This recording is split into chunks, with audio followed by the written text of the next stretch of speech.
Okay, welcome everybody to the Moon. Not a game we've ever done at BSG before, but all the more reason to do it today. The incentive has already been met for this, so we're going to do that after the run. In the meantime, I'm just going to give the countdown. Tech, you guys ready? In 3, 2, 1, go. So yeah, welcome everybody to the Moon. It's an indie RPG, although not really as much an RPG. It's much more so a visual novel with some gameplay elements. The game is cut up in 4 parts. We're going to start off with the prologue, which is only going to take us a couple of minutes. We've got Act 1, which is basically half the run, which is just going to set the story, set us up for the rest of it.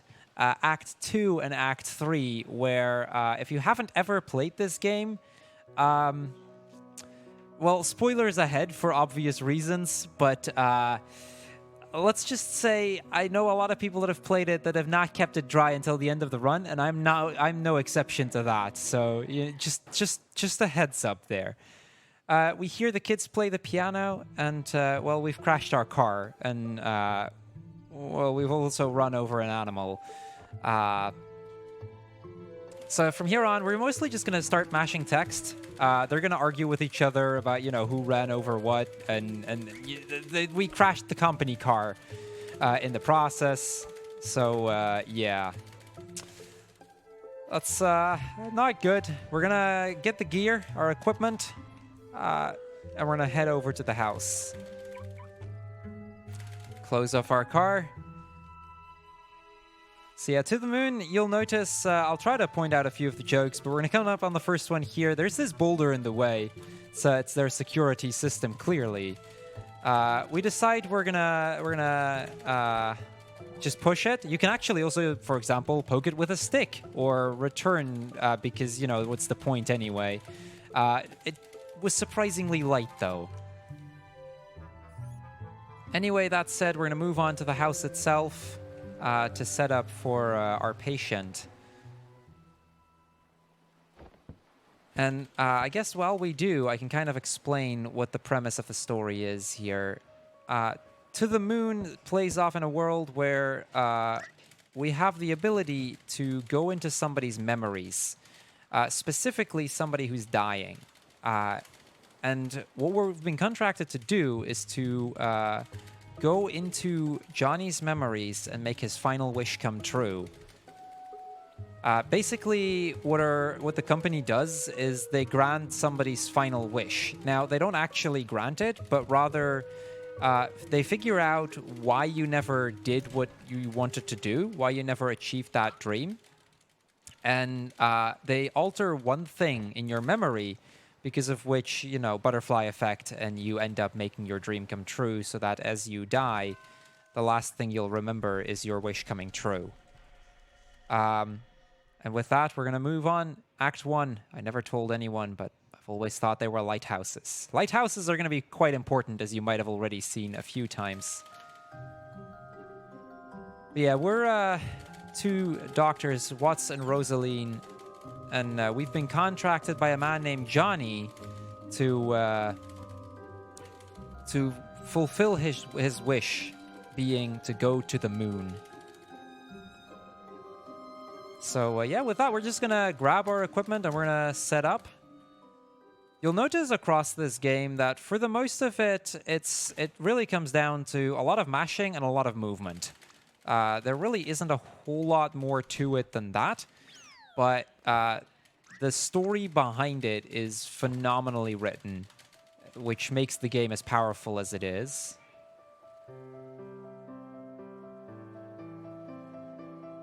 So yeah, we hear the kids play the piano as we get upstairs.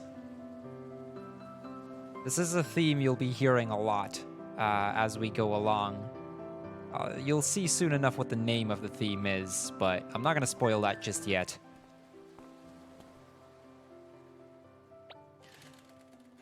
I should also mention that, since we're kind of at a bit of a down part of the run, since we're mostly just going to set up, I highly recommend trying this game yourself. It's only a couple bucks on Steam. and you play through it in a night, but it's... I hope I can get the experience across today.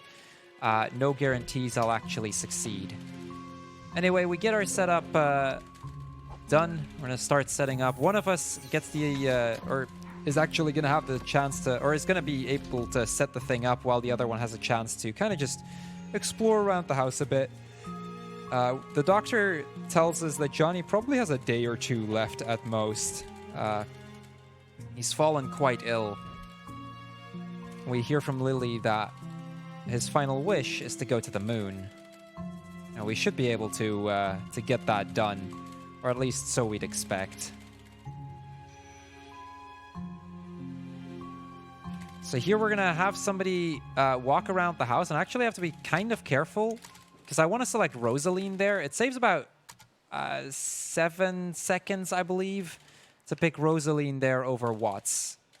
There's a few places in the game where certain dialogue options will give other results. This is one of such options.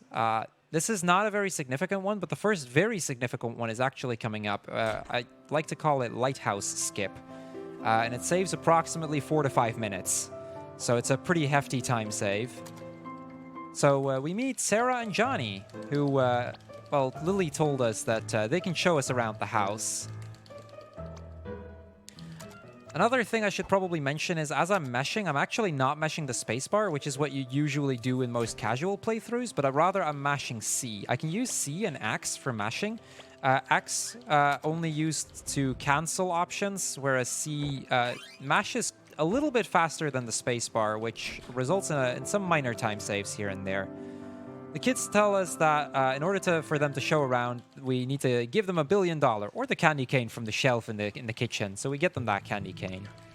And they tell us about the funny room in the basement. We can't really get in there because the old man, meaning Johnny, he always hid the key in a book. So we go into the study, and we're going to get that key. And with that, we're going to go into the funny room. It is after the funny room that we can attempt the lighthouse skip, which will save us several minutes if we can successfully pull it off. We open up the door. We're going to turn on the light because it's quite dark in here. And we see 1 million paper rabbits. We also see this stuffed toy platypus. We're going to take that with us. Okay, this is where I'm going to actually mash a little bit slower in my best attempt to do the lighthouse skip here. They tell us that there are actually more in the lighthouse and that they have the key for it. We can... Ah, crap. Okay, I overmashed. Of course. That's fine. It's not horrible. I was afraid this was going to happen. This tends to happen a decent amount of the time, unfortunately. Usually that's a reset, because you just lose a decent amount. Hopefully I can actually get through it pretty quickly. I have practiced this for the situation that I would actually overmash and have to do the lighthouse.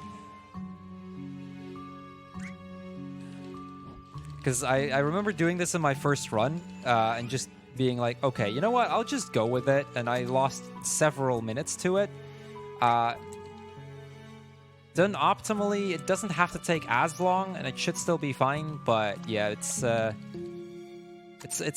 quite an annoying skip to miss. It's fine though. So we can attack the squirrel there. That would trigger a battle. Earlier, the kids, they were talking about how they're not scared, and you know, Timmy or Tommy or whatever his name is, he's the warrior, and the sister, she's a mage, and you know, they're basically just role playing. And thus we get to the lighthouse.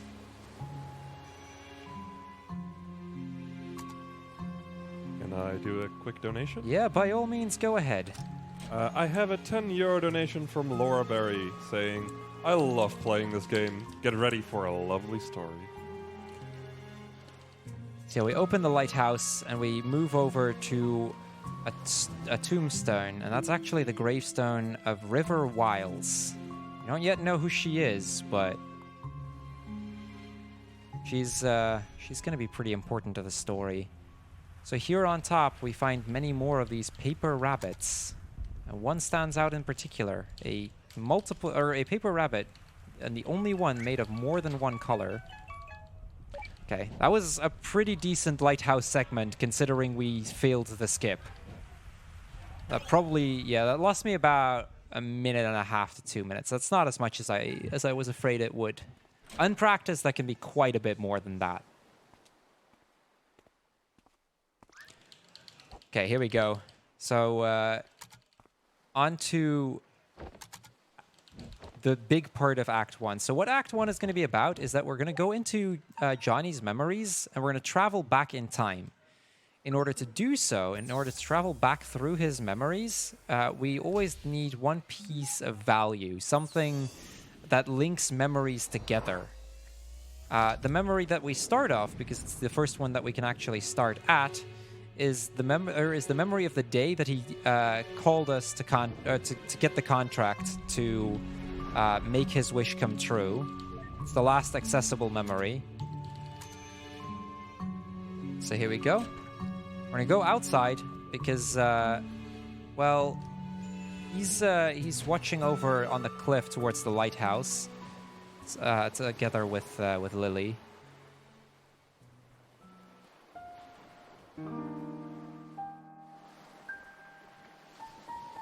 We tell him, we tell him who we are, and he tells us, well, it's a funny coincidence because he was just thinking of calling us. Of course, you know, we're in his memories, so this is already past. Everything that happens from here on out is memories, and it's stuff that has passed long since. We tell him what's going on. We remove Lily because nobody outside of Johnny is able to talk in this time. We've stopped that from happening. So Johnny's memory, as it were, it's he knows at this point that he's already on his dying bed and that it is his time. But before that time comes, before he actually passes, we can make that wish come true. So we ask him about his wish. He tells us that he wants to go to the moon. We ask why. He doesn't know. It's not necessarily a problem. It's just that he doesn't remember why he wants to go to the moon. He just does.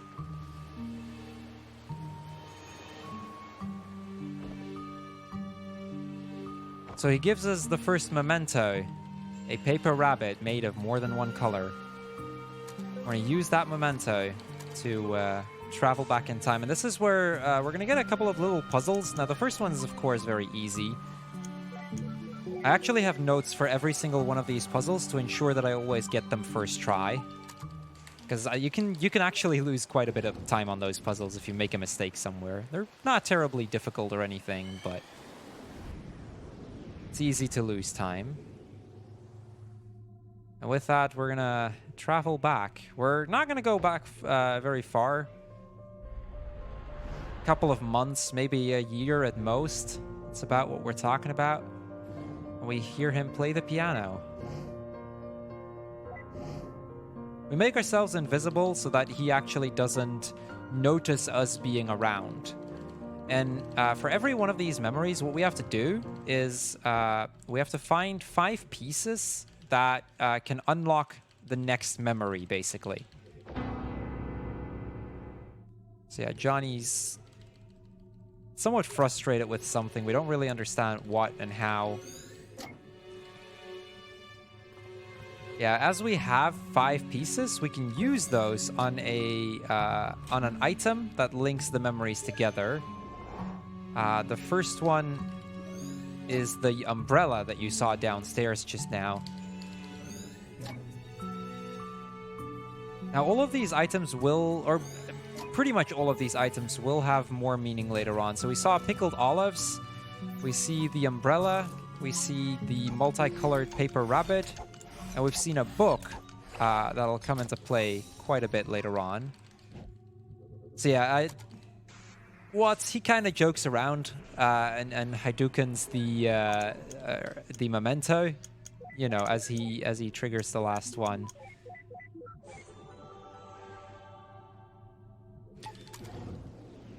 And we use the umbrella to go back now 2 years before the current day.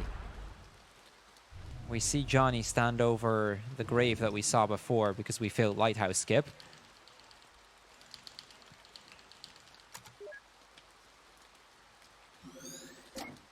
The grave of River E. Wiles and the toy platypus. That toy platypus, you'll note, comes into play quite a lot. Before we go in, though, we hear Johnny talk about how she won't be alone anymore. We hear him talk about Anya. We don't yet know who Anya is, but that he'll watch over her, at least as long as he can, but who will watch over Anya once he passes?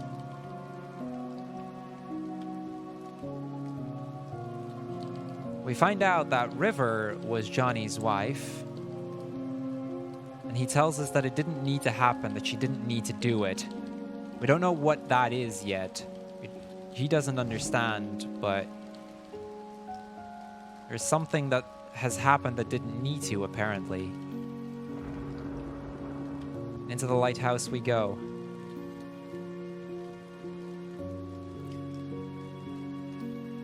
All of these bits will be explained as we go along, but I'm gonna just try to keep you guys to the story as best I can, not spoil it before it's time. We get a note about Anya and about, you know, about how Johnny mentioned Anya earlier. We get to the top of the lighthouse, and this is where we're gonna let the last 2 mementos. We see that toy platypus again, which is actually the memento linking this one and the next one. And as we trigger the light, we see Johnny appear. Slightly different memory about how he ended here. Now, I will say there is another skip coming up, so I'm going to be rather quiet for a little bit. In the meantime, Kinnan, if there's anything you want to say, now is probably a good time. That is good to hear. Because I would like to say that, first of all, thank you very much for the esports gaming arena for allowing us to be here for this BSG, or else this wouldn't have happened. And that we are, of course, a beneficiary to the Dutch Cancer Society, which is an amazing charity that works really hard to fight cancer in any way possible by supporting research, by setting up special information centers for people, especially like the family members of people with cancer, to make sure that everyone is going through the horrible disease that is cancer as good as they can. 90% of all the donations will be going towards them. We will be taking 10% simply because, well, otherwise we can't run these amazing events to begin with. We're also hosting another marathon in Glasgow on March the 17th and 18th. So if you are from the UK and pretty much near Glasgow, be sure to check it out as well on speedrunner.com or on their Discord. Okay, with that, let me quickly recap what's happening. We're now back in Johnny's past just a little bit more, and we see him talk to River. He tells us that they can afford it all, and River knows that it's a white lie. River tells him that, you know, that we know what would make her happy. She gives us that multicolored rabbit and tells us what we see. We try for a bit, and eventually we move over to the piano because Johnny has written her a song for River. You may already recognize the song as the song the kids were playing. Okay, this is where the skip is coming.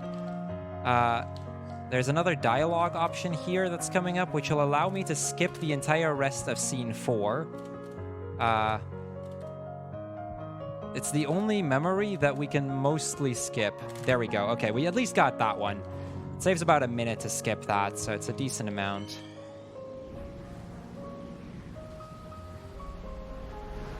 And with that, we're now somewhere in Johnny's 60s, maybe late 50s, around that, give or take.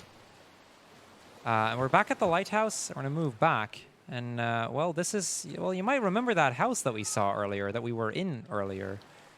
Well, it's not finished yet. It's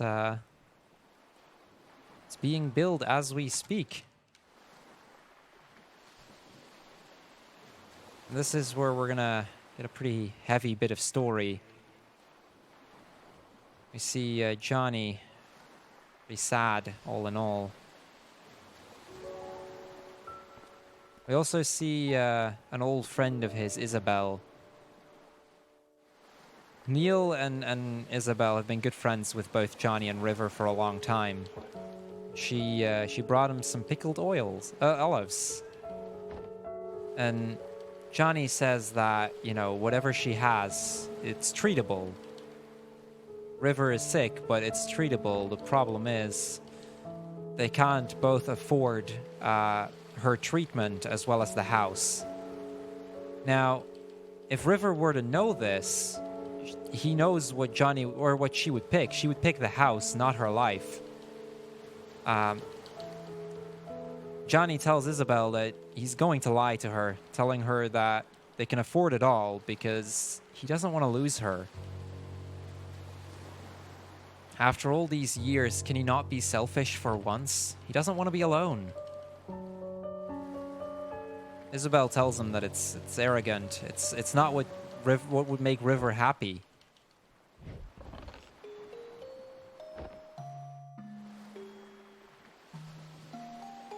And she gives him a little gift, a music box of sorts. It's called Everything's Gonna Be Alright, or something along those lines. I don't remember the exact name of it, but it's something like that. So again, we're gonna trigger those memory links basically, and sometimes they trigger as you move somewhere. So we move up the hill there. We see just Johnny staring at the lighthouse. We get one from that music box. The pickled olives are the memento this time around. Go into the car, and then last but not least, we go into the house. That's usually where the game would tell you can sometimes get them from just exploring.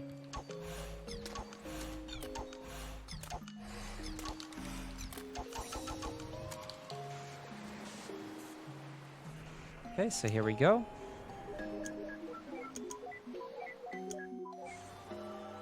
Okay, so far so good. We're going to travel back in time once more. All of Act 1 will basically entail traveling back through his memories and figuring out what's been going on. Eventually, hopefully figuring out why he never went to the moon, because that's what we're here for after all. We see them in a bar, and well, they've had to squeeze the pennies a bit, but they've managed to be able to buy it.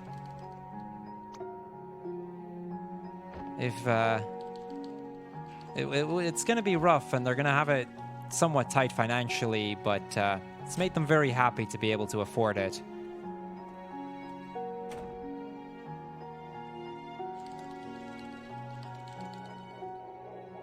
We notice that, you know, River, she's been very quiet about it, but she's been looking very happy, more so than Nicholas has ever seen her before.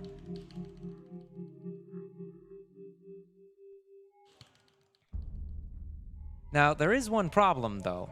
You know how we have to find 5 memories every single time? Well, this room is rather small, and there's not a whole lot here. There's also not a new memento that we can use to travel back further in time. Which would normally be quite a problem, because that would mean it'd be hard to travel further back. So what we're going to do is we're going to go to talk to the bartender, and we're going to ask him for some pickled olives. We're going to pay by check. But, you know, we don't have cash with us, so we can't pay with that. So the bartender gets like, wait, you can't afford it? Then why, you know, I'm not going to sell anything to you. And then he gets reset because we can do that, and then we're going to put it on our tab because we feel like spending big today. So we get into a chat with Johnny, and just before that, Dr. Watts has asked Dr. Rosaline to turn off taste sensation Rosaline being a little bit mean and not actually doing that, so Watts is gonna have to sit through through the taste of some pickled olives. Eventually, though, we get to see a contract. The contract will be our next link. We get to chat a bunch about, you know, just the good old times, basically. Also, we're gonna smash that thing again, even though Rosaline might not appreciate that very much. But hey, what do we care, right?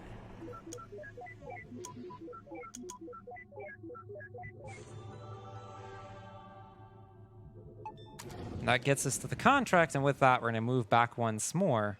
Again, the leaps the leaps right now are relatively small, although you'll notably see Johnny get easier. The contract that we saw is the purchase of a lighthouse. You see, the lighthouse here has been abandoned, and thus they ended up putting it up for sale. Well, they were going to tear it down, but, you know, who knows? Somebody might be able to purchase it. And we see River and Johnny be there, because this lighthouse is quite special to them, actually. And River mentions that, you know, why would they abandon the lighthouse like that? And Johnny explains to her, well, it's no longer needed. Ships don't need the lighthouse anymore, but if the place means that much to her, it might not be easy and it might take a few years, but they can try to buy it. And as he makes that comment, River just gets very happy, very excited.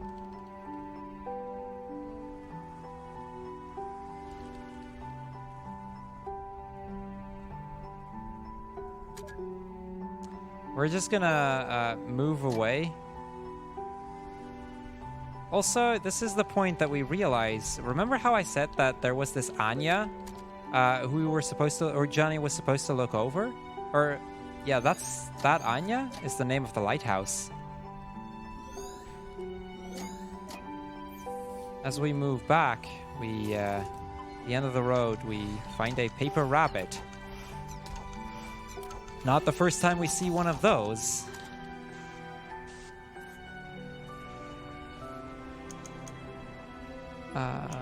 That...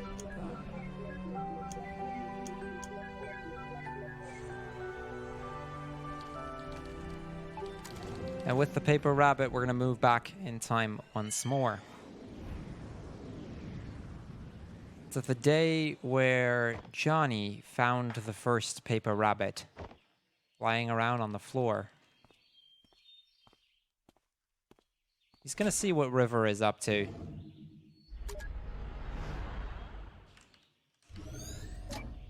Now, there's not a whole lot of mementos up there. It's really only that paper rabbit that we needed to check. Everything else is gonna be downstairs. We see the piano, which you might remember from earlier. They ended up moving this upstairs just for that song, just so that Johnny could play that. We also see a box of papers, just plain papers. We know how that's going to end. As we get into the room, we see River folding a whole lot of paper rabbits.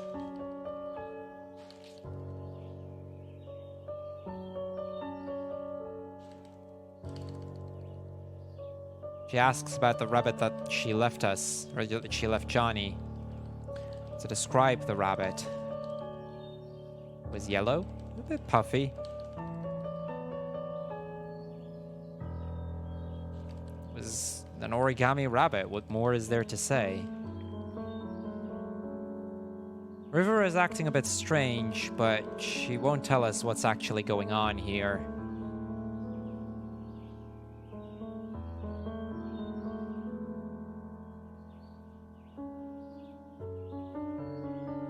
So Rosaline thinks she already knows what she's suffering from, but, you know, she's not our client, so it really isn't our business. So we unlock it, and once again, the platypus doll is the memento that we're going to look for.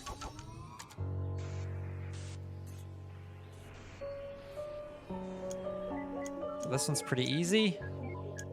Quick fix. The game will always tell you, by the way, how much is ideal, like how many you need at bare minimum to be able to solve the puzzle. So you always get an idea. I don't believe it's ever more than 5, so most of them are pretty straightforward.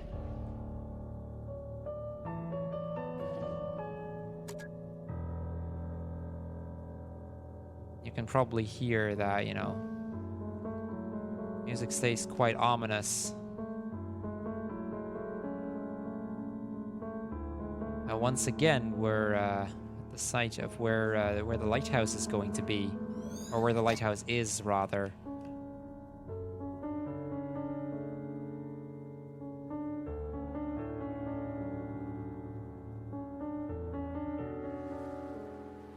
This time, however, we're not going to walk towards the cliff, but rather, actually, am I saying that right? I might be saying that wrong here. Okay, hold on. I'm confusing this one with one of the next ones. This is fine. Okay, here we go. That's one of the... Oh, yeah, there we go. Okay, I was supposed to take the turn after that. That explains why I couldn't find it all of a sudden. So we keep moving up. And we see Johnny and River by the lighthouse. And the lighthouse is still shining brightly. Still very much in use.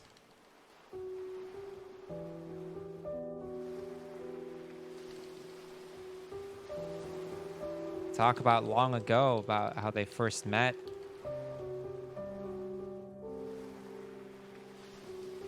And she gives Johnny a hacky sack. Now this hacky sack is actually quite important, even though Johnny doesn't remember what it's about. River tells him to give it a try, because, you know, why not? And he accidentally kicks it so high that it disappears, never to be found again. It's just a hacky sack, or so you'd think, but there's a little bit more to it than that.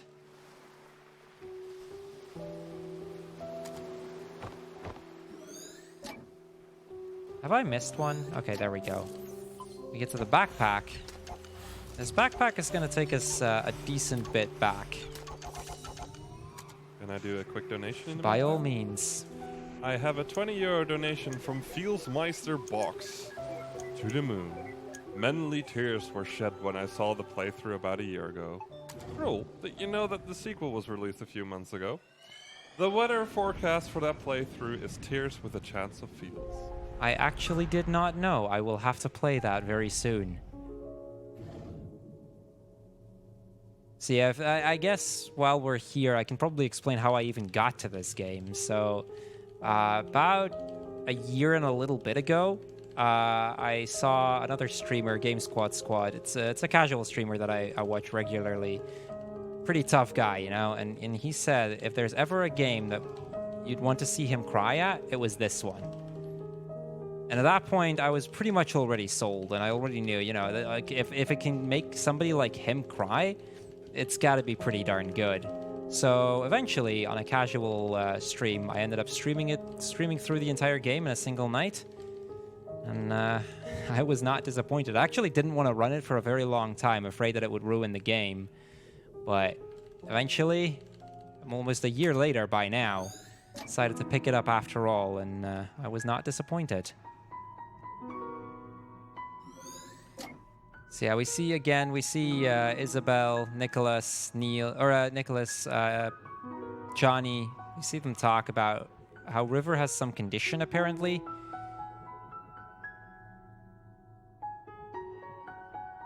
So we see him walk to River, and she's rereading The Emperor's New Clothes, which was, by the way, the book that we saw way, way back already. We've seen the book pop up a few times. We also see them mention Animorphs, about how that was one of Johnny's favorites books as a kid.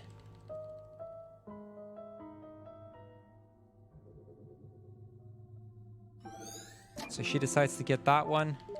We talk to Johnny, and this is going to make multiple of them appear. This is all linked to more memories and whatnot. We also have to fill in the favorite Animorphs character, something like that. Let's say Cobra.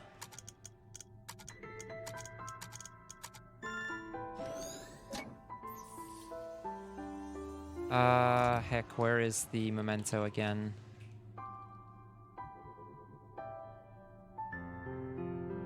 Am I missing something? Oh, there it is. Okay, I was about to say, I haven't forgotten anything, have I? There's the book.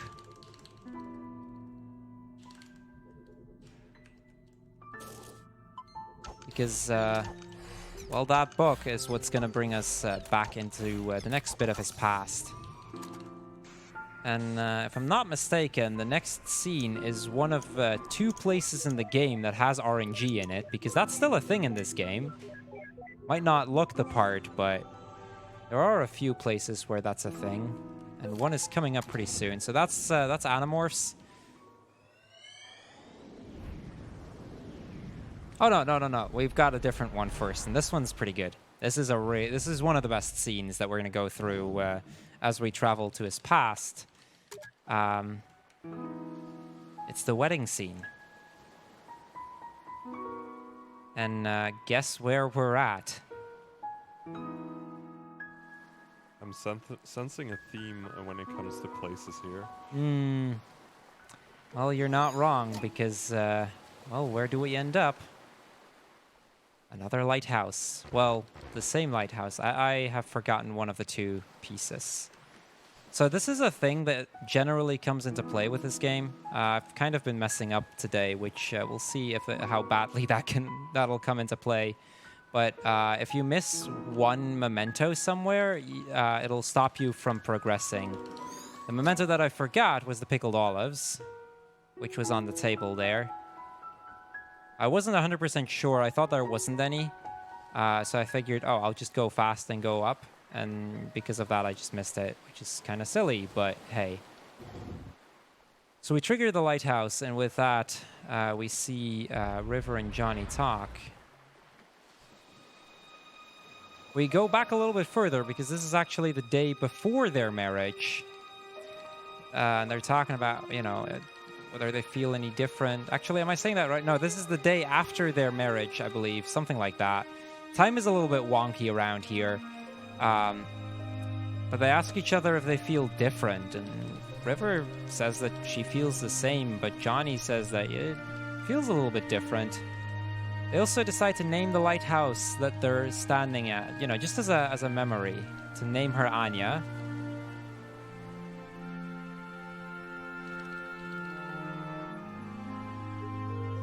Well, they decide to go in after, you know, they agree, Anya, it's a good name. And they go in and, well, you'll see.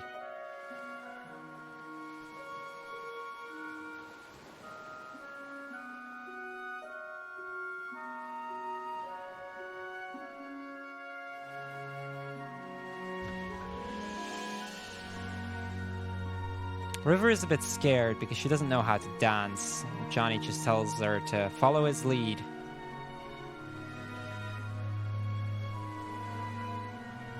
And so they dance. And then, well, they end up... she ends up stepping on his toe and he ends up falling down. It doesn't matter, though.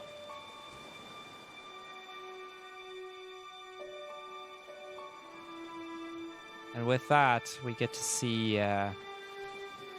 we get to see the actual marriage here.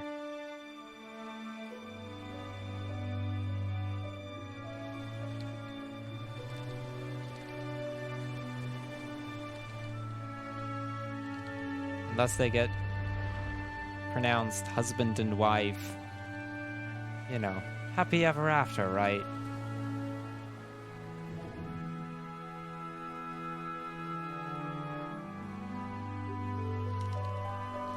Watts kind of mentions that he always gets sentimental with these kind of weddings and whatnot. So we get one more, and with that, we're gonna move back to the party. And this is where a scene that at first isn't gonna say much, and I'm gonna not say too much about it, but a scene that will be quite important later on, so all I can really say is remember what's being said. There. Okay, we'll just do it like that. About how Ma is congratulating Johnny and saying that, you know, I'm proud of you, Joey. It's the first time we hear of Joey, but just remember the name. That's all I'm gonna say.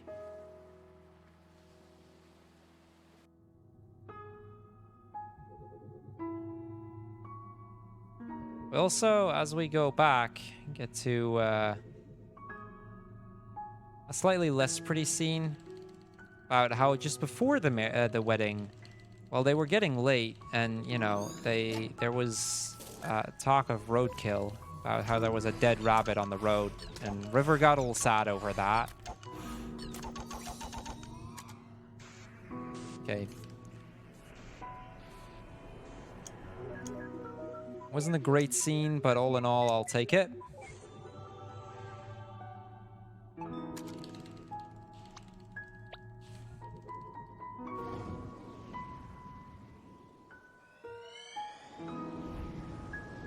And now we get to the first part that actually has RNG in it. I know, it's weird, right? So far, it's completely execution-based, and that's kind of one of the cool things about this game as well, even in a speedrun setting. I mean, as you can imagine, this is not a game that's going to have a whole lot of RNG to it. It's a full story-based game. But here we go to... well, we get to see the horse, and he's going to be smart and actually ride the horse. He's going to be fine, right? It can't be that bad.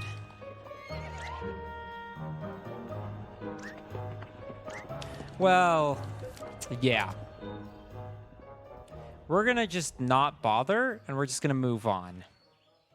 I do always wonder how people get backwards on the saddle when they're on a horse. Yeah, I have no idea. I have legitimately no idea, but somehow he managed to. Yeah, it's always like a very like cartoonish thing that always seems to happen to people. Yeah, very much. So yeah, we see Johnny and River. Basically, it's supposed to be as a therapeutical thing. And you know, River very happy as she rides the horse. Now this is where the RNG part comes in. I need to get on the horse and hit both Johnny and River, as well as get Watts out of that situation. Okay, so there we go. Crap, I missed it. I did get the other memento though, so that's kind of lucky. Okay, that wasn't the worst ever.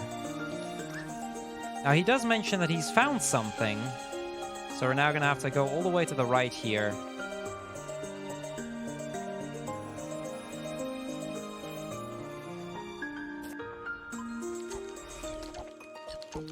I've missed one. This is what I was afraid of. So yeah, what can happen is that you miss one of them. There. This is what I mean with, this is kind of an RNG part. Which is kind of annoying, but it's so be it, you know? Just hear a bunch of cheerful music in the meantime. It's all well and good.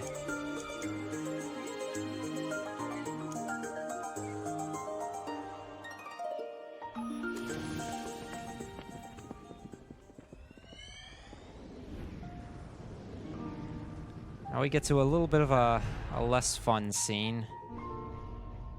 As we see Johnny and River at the doctor's. The doctor tells us that the diagnosis is certain. River suffers from something. They never mention what the disease is. They do make some references, enough that if you know about it, or if you know... or if you look it up, you'll be able to figure out what it is. I'm going to leave that for you guys at home to figure that out when you play it yourself, though. But yeah, there's enough hints, but they don't ever directly tell you what it is. In the other room, however, we get to see Johnny talk about, you know, how the ticking of the clock, whether they can turn that off because it's actually bothering River.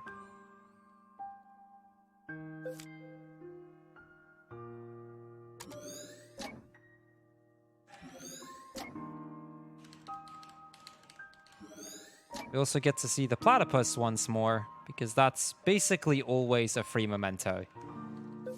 Just as a general thing, the platypus almost always is a memento that will help us progress. The main memento this time around, though, is the clock.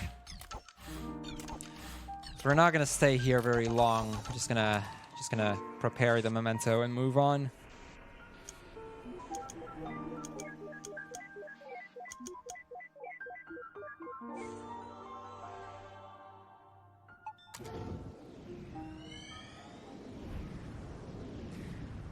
Now we're actually we have actually made quite a leap backwards, and we move on to Johnny's teenage years. We see Johnny sitting at the movies, but he's sitting alone.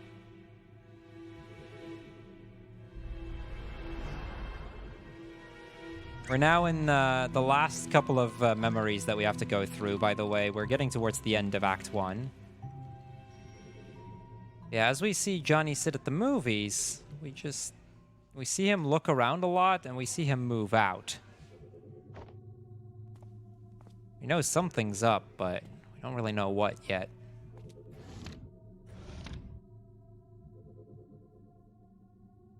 So yeah, with that, we're gonna go out as well. I'm gonna take the other door. Time-wise, it's about the same.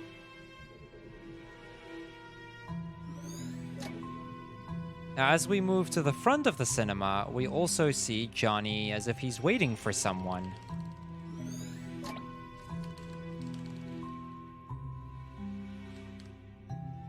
We're gonna leave him alone. We're gonna move back, because now that we have that one, we can trigger another cutscene here. If there's nothing else here. But then, well,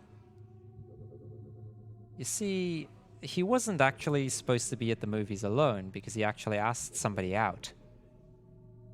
And we see River walk out of the movies.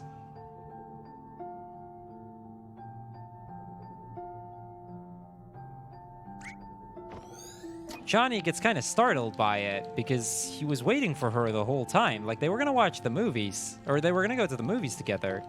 River mentioned that, well, they were in the same room watching the same movie, so they were at the movies together, right? Johnny ends up just laughing it off. He doesn't really get it.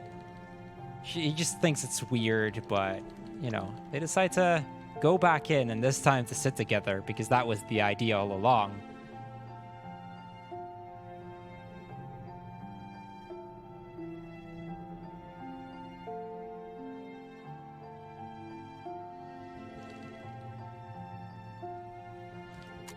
And with that, well, we're gonna go back into the room as well.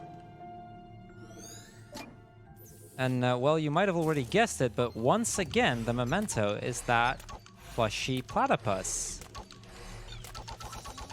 I mean, it might be notable by now that this thing plays quite a role in Johnny's history.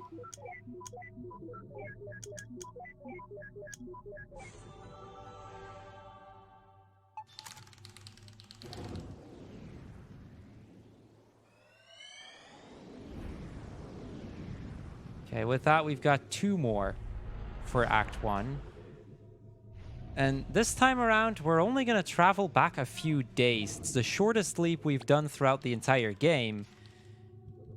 And we're going to get to the day where Nicholas, you know, that guy that they've been friends with forever, is going to force Johnny to ask her out. He knows that he wants to. But, you know, what if she says no? So, probably one of the cutest scenes in the game here, by the way. Well, no, not one of the cutest, but it's a very cute scene nonetheless. He asks if she can hear him, and she's like, yeah. He asks about the book, about whether she's reading about platypuses. She tells him that she's reading about lighthouses.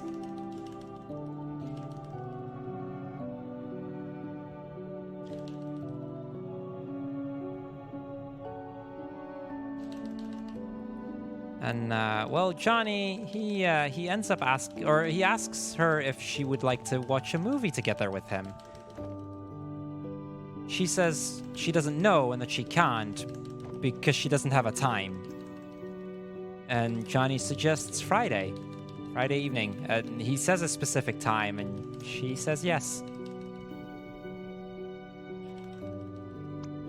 A girl making dad jokes. I like it. Well, you'll see. It's not a joke to her. That's the funny thing. But again, I strongly recommend playing it yourself to figure out the how and why on that. But it's definitely not meant as a joke.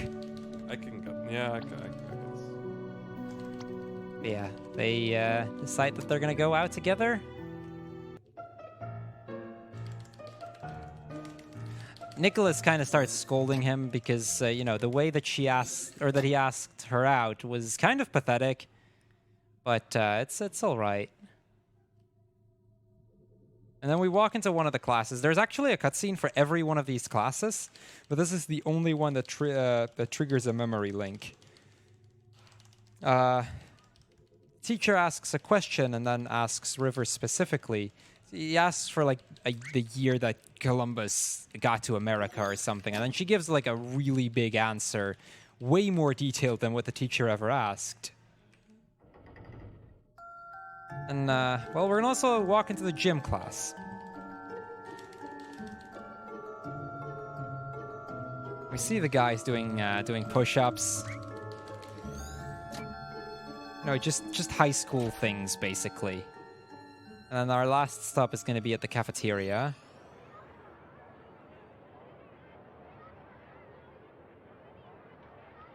And every cutscene, we're basically slightly moving back further in time. This is where, Johnny mentions that that Nicholas figures out that Johnny kind of has a crush on River.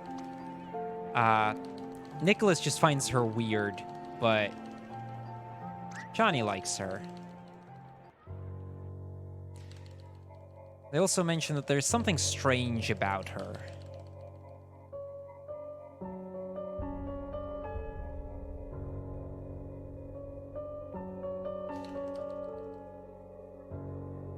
Now, there is one more memory link that we need to get, and like I said before, there is one item in particular where pretty much every single memory that we go to has that in there, and it basically always gives something. This is all, this entire scene plays out before they ask each other out. That's probably one of the bigger things here.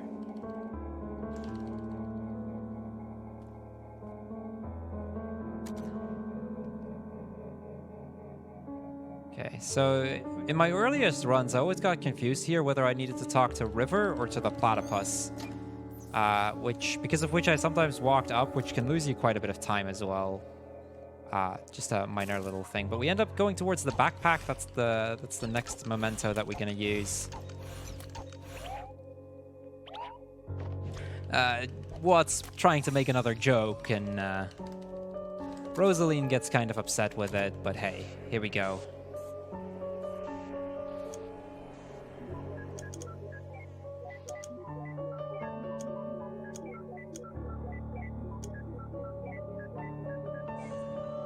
By the way, during all of those cutscenes, you probably weren't able to tell, but the way that you press those buttons is actually quite precise, and you can very easily mess that up. But yeah, like I said, we're gonna travel back a little bit further in time, and this is the first time I didn't think much of this scene, but now this is one of the most in-depth scenes in the entire game, because there are actually a lot of little details in this scene. I'm not gonna name them, because, again, spoilers, but note every little detail in this room, and you might find that there is something that's a little bit off.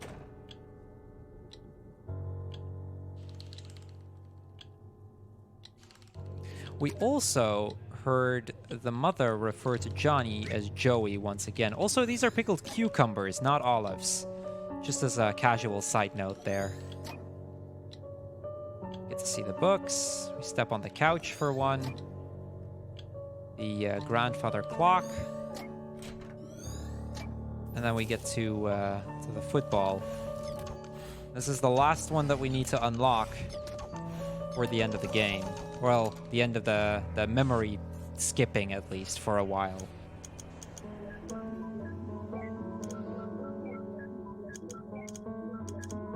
This is where we're going to end Act 1. But not quite for the reasons you might expect. Because with that, it's time that we move into Johnny's childhood. But,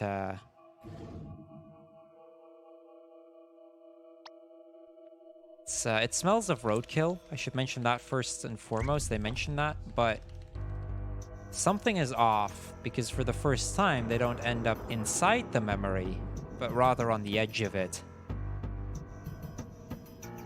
Something is not allowing them access into that last memory.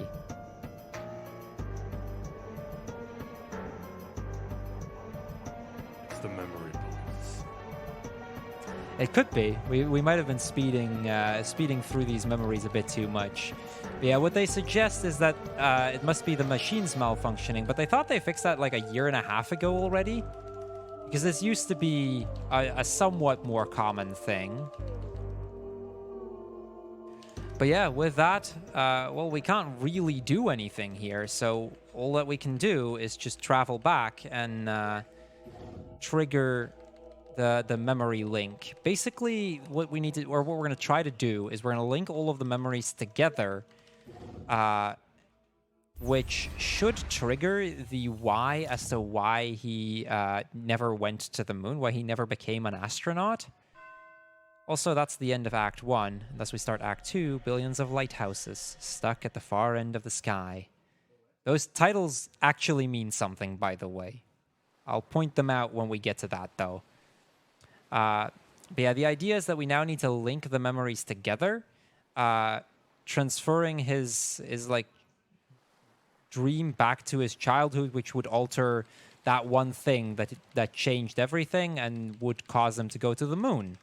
Or at least that's the idea. This gets me to the next part as we get back to his most recent memory, where we talk to him once more, explain to him what's happening here. We're also this next part is also the part where I usually always lost 20 seconds, but I actually have a strat for it written down now. So that hopefully I can do this a little bit faster even than in PB. So, you know, just as a casual side note there. About a minute and a half to 2 minutes behind, I think. And I think most of that is just lighthouse skip.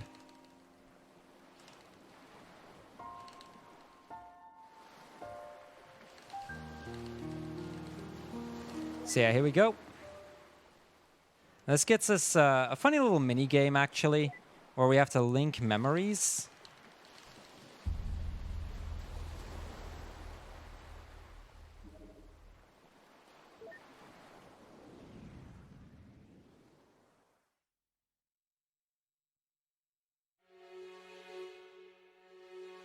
So yeah, this is where we're going to link them. Now, there is a very specific order through which you can do it quite quickly. I've always just gone with it and just hoped it ended up going well. But basically, by turning them, turning 5 different versions of Johnny a set amount of times, you can also trigger the next scene. Also, we become little tadpoles. Because why not, right? 1, 2, 3. So now we go to the second on the right, which is, I believe, this one. It's that one, yeah. One. Right. There's that happens. 3 times on middle. 1, 2, 3. And now we're going to transfer it 1, 2, 3, 4, 5, which builds a set of links, because of which we can actually continue to the last one now. And only have to link these. Okay, whatever, it's fine. That should still work. Yeah. Kind of messed up on one of them, but it's okay. That was still pretty fast. So yeah, that's the last of my notes. Don't need those anymore. I have a few notes, which is basically those little puzzles in this part, because that's like the only part that can actually give you trouble. We also again notice the leftmost part, the child version, that's locked off. Like, we don't have those memories. So, if all went well, his childhood memories should now have transferred, which hopefully has caused him to go to the moon.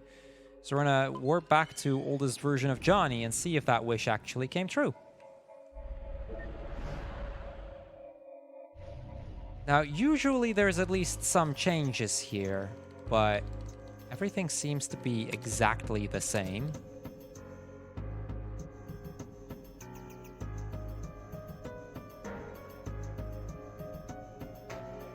So we get up here, and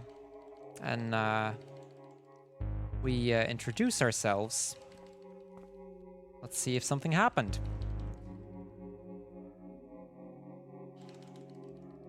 Again, everything seems to be exactly the same. And when we introduce ourselves, he mentions that he was about to call us. He asks Lily to make some tea, we make Lily disappear, we freeze him, and well, this is where we figure out what we didn't work. We don't really know why yet, but for some reason, we still haven't triggered what would actually cause him to want to go to the moon. So Rosaline, once again, binds the memories, and again, nothing happens. So we're gonna attempt something silly, because, you know, we like silly things. We're gonna go through his past and alter some things to maybe convince him to go to the moon. So yeah, that movie that they watched on their date, yeah, it's now a movie about the moon. Johnny mentions, you know, that's not exactly the movie that he thought was playing, but they end up deciding to go anyway, you know? No big deal. This is starting to sound like Inception at this point. Yeah, I suppose it does. Yeah, we go into the movie. The movie is absolutely horrible because, you know, it's way too late to be constructing whole movies, you know?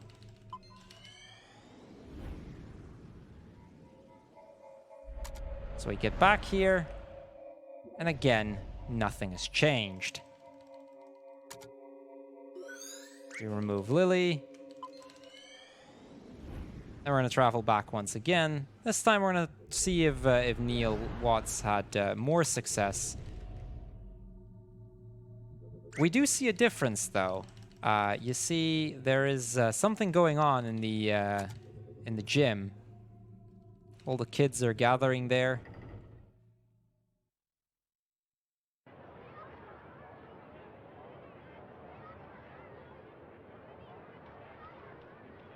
As we walk in, well, what we find is that this isn't really a change, but rather it's Dr. Watts pretending to be somebody from NASA, trying to convince certain people to go to the moon. I guess as we sit through the next couple of minutes of charade, basically, Kinnan, you probably have time to plug just about everything you've got to plug, so go ahead. Well, let's just go ahead then. First and foremost, I would like to plug that there is still a bid war going on right now with Cali's Caves 4, which is the run after this one. It is a costume, a bid war between the schoolgirl costume, the regular one, the gothic one, and the android one. Currently, the schoolgirl is winning by 24 euros. So if you want to see the better costume, the android one, be sure to donate for that one. I'm totally not biased here.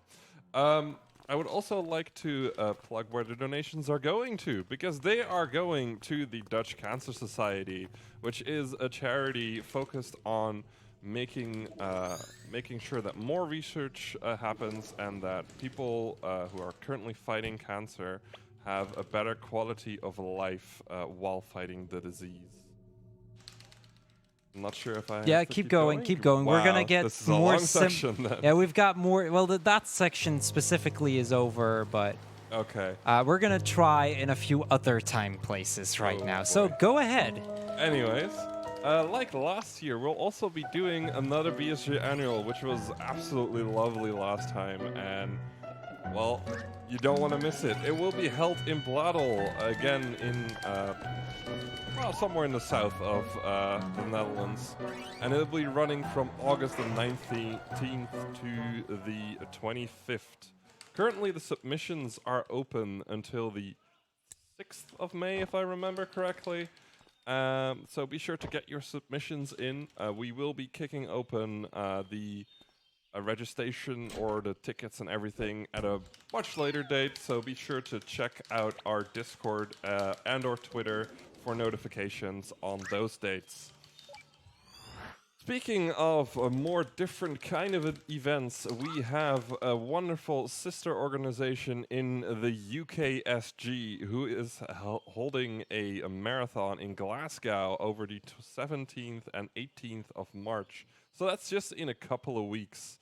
So if you're from the area or a fan of our marathons overall, you can check them out on their speedrun.com page, their Discord, or even their Twitter, though I'm not completely sure how active that one is, but It's still pretty active. But yeah, anyway, we're gonna actually continue. That was on the spot with length right there. yes. As we kind of realized, you know, what we're doing is silly and it's not doing anything. So we start to question, why doesn't it work? Something is off. Like, we did everything the way we're supposed to. It really should have worked. Which is, what exactly is causing his memories to not link? Why does it seem like he doesn't want to go to the moon? Because earlier in one of those scenes, you know, he explicitly mentions that he doesn't want to become an astronaut. And with that, we're now back in our own time, in the present day. The night has passed, we're now back in the morning. And we're gonna see if Neil had any more luck.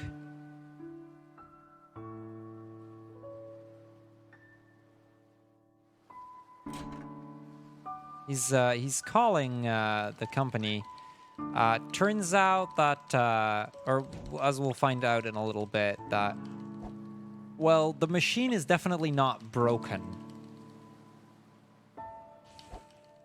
But yeah, there is something else going on. But before we do, we're going to go into the study for a little bit. As we see Lily tucking the kids, because, you know, it's been a long day. It's been a very long night. I mean, it's already getting light out. So she's putting them to sleep real quick. Now, this is another minor skip that we get to do. We have to talk to Lily here. And she would tell us about, you know, how she got to work for Johnny. Get to know a little bit about Johnny. But if I just say no more questions, we can also trigger the next cutscene. So we actually just skip all of the questions. It'd give you quite a bit of insight in like the kids and in Lily's position here. But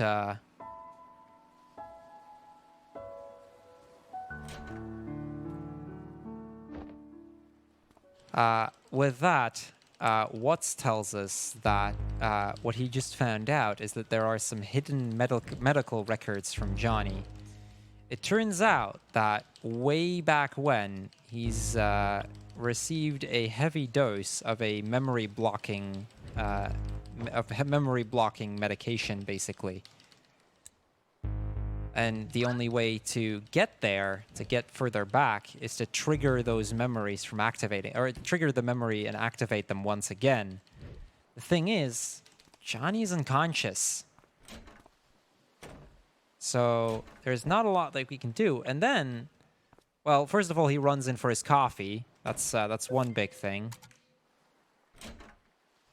And as we walk out, we see Watts run back in, mentioning the smell. Now, this at first seems like a silly little thing. I mean, yes, there is the smell of some roadkill, whatever. The thing is, back in the memory, when we were in Johnny's childhood, there was also the smell of roadkill. Now, we might not be able to trigger his memories through talking to him or anything. However, the smell might just trigger something, because he would still be vulnerable to that. Lily gives us a pair of gloves so that we don't actually have to touch the roadkill. You know, hygiene and all that. And it's our job to go pick that up. And hopefully, using that smell, we can trigger the last memories from Johnny and actually get access to his childhood. And with that, we're basically coming up on the end of Act 2. Act 2 is really short. Act 3 is where the good stuff is going to happen. This is where the game, like, if you thought it was pretty okay so far, it's going to go up a whole other level soon. So yeah, the roadkill, we figure we will probably need something to bring it in, and there's something in the car that we can get.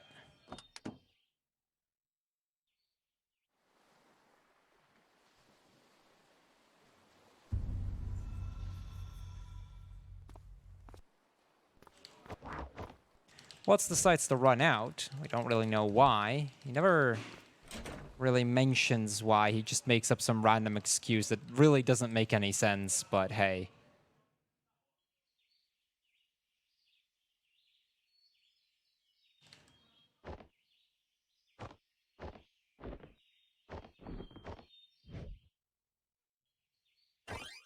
So yeah, we get the container. With the container, we're going to get a piece of the roadkill. Just enough to be able to get the scent. And something that we can open and very quickly close again. Because, let's be fair, you don't want roadkill that's been there for like a day or so in your house. Sounds like a particularly bad idea. Depends if it's cooked or not. Well, I can guarantee you it's not.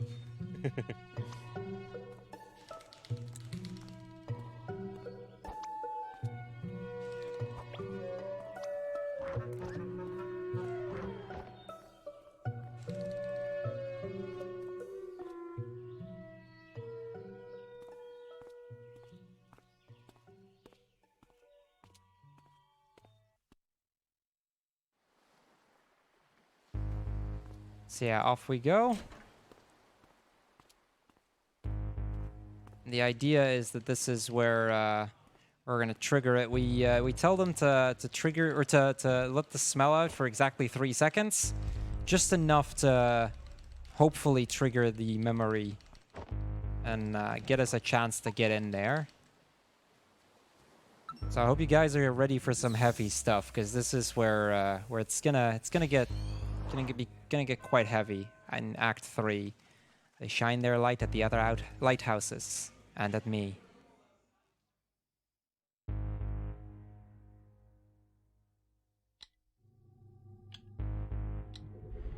So yeah, we get back to his childhood, the last memory that we could access. Nothing different from before. We already have all 5 of the mementos, and we go in towards the football again. Now, somewhere about 5 minutes away from now, maybe a little bit more, you'll actually notice that from that point onward, I can't just mash through the text anymore. For the bigger part of Act 3, the text will actually wrap a lot slower, which is, personally, I find it kind of good, actually, for the speedrun, because it would almost give you the chance to read along, and like I said, there's some pretty heavy stuff gonna happen, so... Like, personally, I kind of like that, and it's part of what keeps it being enjoyable from a bit of a more casual perspective, even as I'm speedrunning this. Anyway, they triggered the smell. Johnny starts to destabilize, which could be very dangerous because, you know, they'd be trapped in their memories. So they start to argue because Rosaline tells Watts to get out so that if anybody gets trapped, it's just one of the two. Johnny ends up stabilizing, though, so it's really no big deal in the end. And, well, as they get stabilized, well, let's just say that, yeah, Johnny, or Rosaline and Watts, they're still... Oh, first of all, the memory gets accessible. Let's start with that. That's a pretty big one. And, well, they're still arguing. Can I quickly do a donation? Go ahead. We have a €5 donation from Laura Bear saying, I'm not ready for the heavy stuff.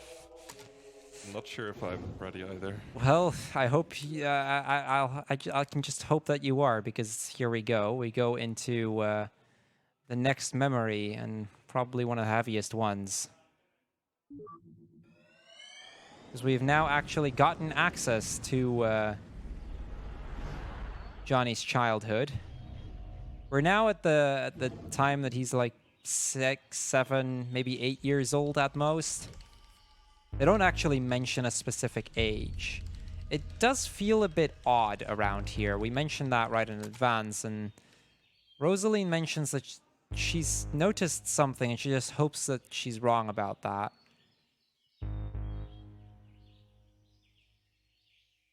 Well, we kind of notice that this thing is kind of all out of whack because Johnny is all over the place, as if times are overlapping.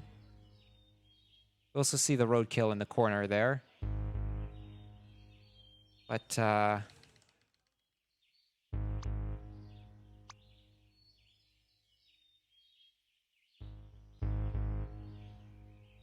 well, end of the road.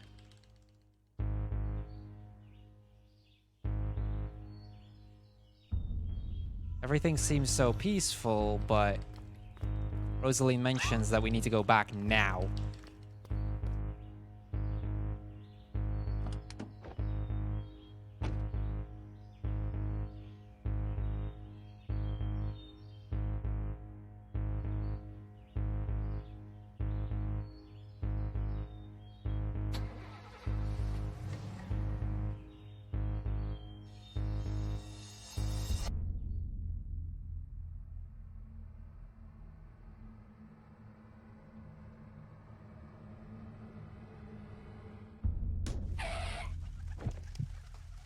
You might be able to hear the heartbeat in the back. There's one thing that's off, though. We see him getting hit by the car. Thing is, though, how can he remember this if he was unconscious?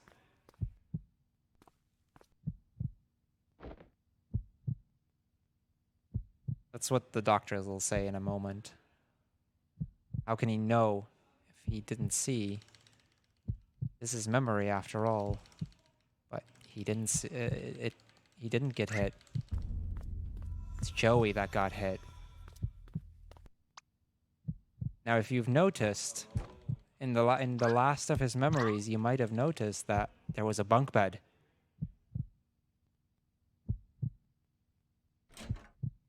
That bunk bed was, well, Johnny had a twin brother.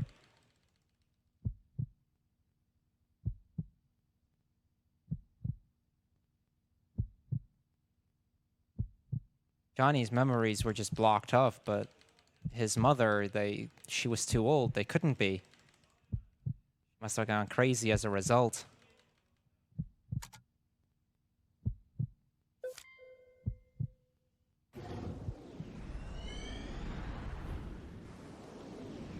Oh, with that, we're going to move a little bit further back. Now in the time where Joey is still alive as well.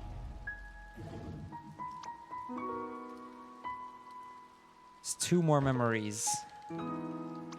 We see Joey reading a book, Animorphs. Joey mentions that once he grows up, he's going to become a famous writer. Every kid in the book is going to get, or every kid on the block is going to get his book for free. He's still going to earn money, though, because the parents will still have to pay.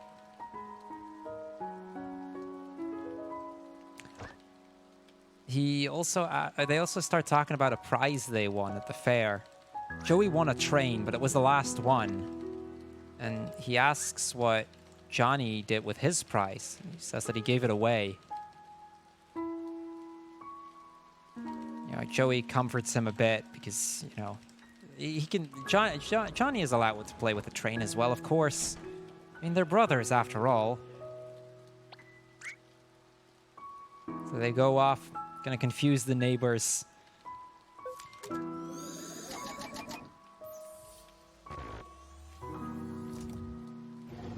You're gonna use the train to get back to his oldest memory, his early childhood.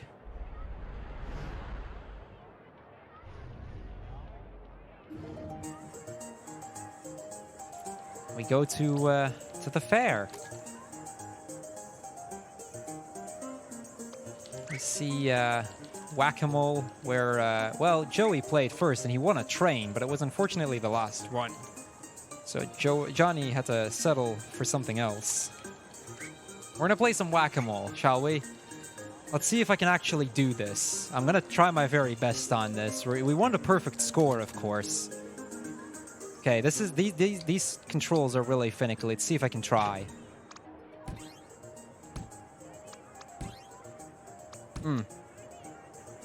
No, I missed it. Not very good at this, are you? I'm not. I'm trying, okay? I'm trying. I got one. Yoo-hoo! Yeah, that's another one. God Gamer Crrool at work. Yeah, it's really good. I know, right? Ah, crap. Okay, that wasn't very... Let's hope it's good enough. Let's see now. I hit 8 times. That's an 18% hit rate. It's my new record. You actually do have to hit one, by the way. But you only have to hit one ever. So figured I'd just meme around a bit with that. We see them get to the fortune teller, who tells them that one of them is going to become a doctor and the other is going to become like a lawyer or something. We also see the Ferris wheel, smallest Ferris wheel ever. We can't get in it. It also doesn't work. But hey, it looks cool at least. With that, we're going to go to the other end and we're going to cross the bridge here. Just move up there to trigger that. And we see how Joey is eating pickled olives. And Johnny mentions that he doesn't understand how Joey can eat those. Those things are disgusting. So Johnny, he's going to go play in the fair.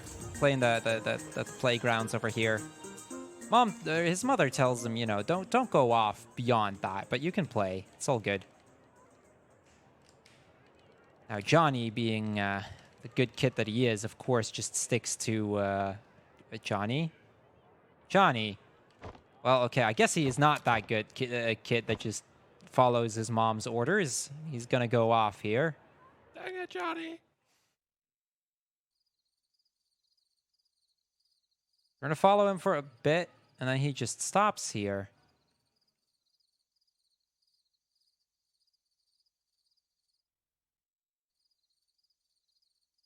Looks around a bit, crosses the little bit of the water there. You see him look up at the stars. Wait a minute. Is this where I think it is? This is not at the lighthouse. It's not at the lighthouse, no. Okay. Just watch. From here on, the text is going to be a lot slower as well, so you might be able to follow it a bit more easily. I'll try to talk through everything and explain everything as it happens. Before anything, though, we see a little bit of a cute little scene about how Watts always used to go off with his grandfather. Also, they mentioned tigers, because it could have just been a pack of tigers around here, clearly. But he tells about how his grandfather and him always went stargazing every year. His mother didn't like that much, so, for what it's worth, his grandfather always had to tell him, or tell his mother, that they just went out camping. And then he hid the telescope in the car so that they could go stargazing. Watts, however, then the day after always had to pretend that he had actually slept, and that's how he got his caffeine addiction. But yeah. Just see Johnny stare at the stars. Memories that he doesn't even remember, or he didn't even remember himself anymore. Now we hear a noise.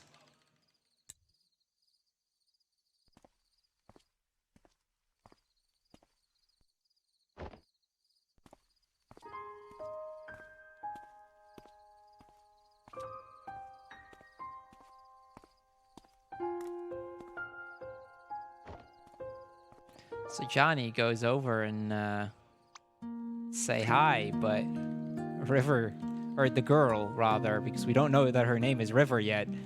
I mean, it's very obvious. It's very obvious, of course.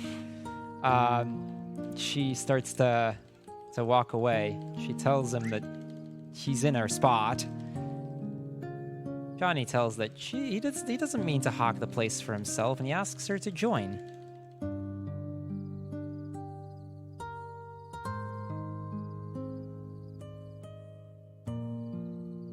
Thus they end up watching the stars together.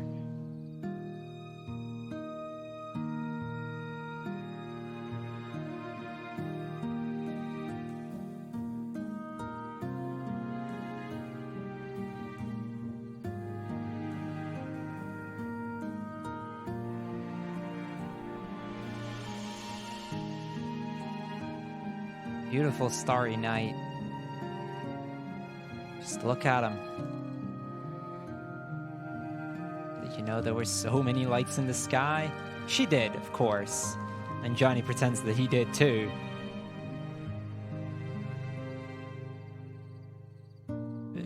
They figure out that she's not a fan of crowds, and neither is Johnny. Johnny asked for her name, but she isn't going to tell him, because everybody always makes fun of it. And he says it can't be as bad as John. I mean, everyone in the world, nearly everyone's name is Johnny. Even in India? Yeah, even in India. Or probably, at least. He just finds it boring. River doesn't understand because, you know, she wouldn't have minded for once to have the same name as everyone else. It's like those lights in the sky. They'll look the same from here, but that doesn't make them any less pretty. I suppose. So yeah, what do you think those stars are anyway? Well, she says that her dad always says that they're burning spheres of gas, but you know, grown-ups they always make up such things, like Santa and the Easter Bunny and the kangaroos. And she's just making an Easter Bunny out of the stars. Johnny's never tried that, so they're gonna make one together. Make the bestest constellation ever. On the count of 3. Okay, we'll start in 3, 2, 1, and she sees it. She says in the sky, but where? Think big. Bigger than all the others. It doesn't take long. Johnny sees it too. There, right? 2 ears in the head. There's the 2 feet. And the moon. The moon is its big round belly. A wonderful bunny. I know, right?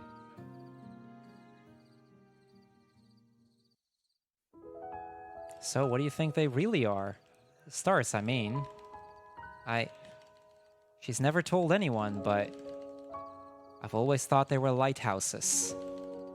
Billions of lighthouses stuck at the far end of the sky.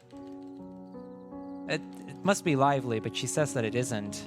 They can all see the other lighthouses there, but can't talk to each other. Too far apart to hear what they're saying. All they can do is shine their light from afar. They shine their lights at the other lighthouses and at me. Remember those act titles earlier? This is where they're all at. One day she's gonna befriend one. She asks what's in the bag, and it's the prize that Johnny won from Whack-A-Mole. River was too clumsy to really win anything, But, well, Johnny, he's got a thing. He doesn't really know what it is. There that one is. And there it is. It's some kind of weird duck beaver thing. So he gives it to River. Johnny's mom starts calling. And, as River tries to give it back, Johnny says, you know what? She can keep it. He can always win another one. I mean, he's totally the best at whack-a-mole anyway. He asks if she'll be here next year. And she says she will be. Same place, same time. What if he forgets or get lost? Well, we can always regroup on the moon. Right on the rabbit's tummy.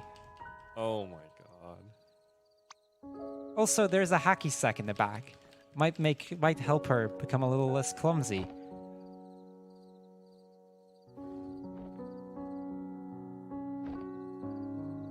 So she ends up just watching the stars.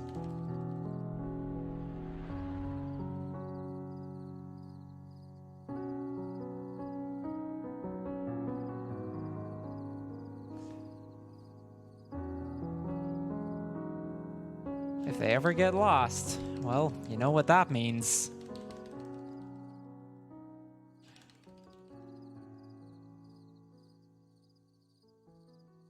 And with that, we know what to do to send him to the moon. It's our job.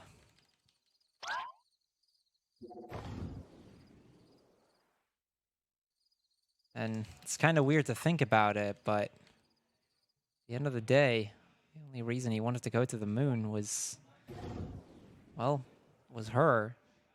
They ended up being together anyway. Then time passes, and well, we get back to the school. The day that Johnny was gonna ask out River.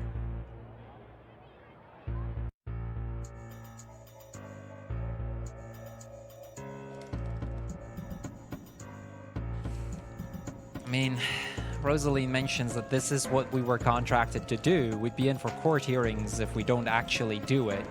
This is what we have to do. We have to remove River. Even though that's the reason that he wants to go to the moon in the first place.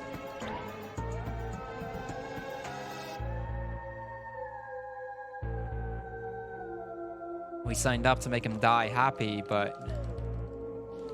well, the only way we can make that happen is by doing exactly what we shouldn't be doing. It's our job, though.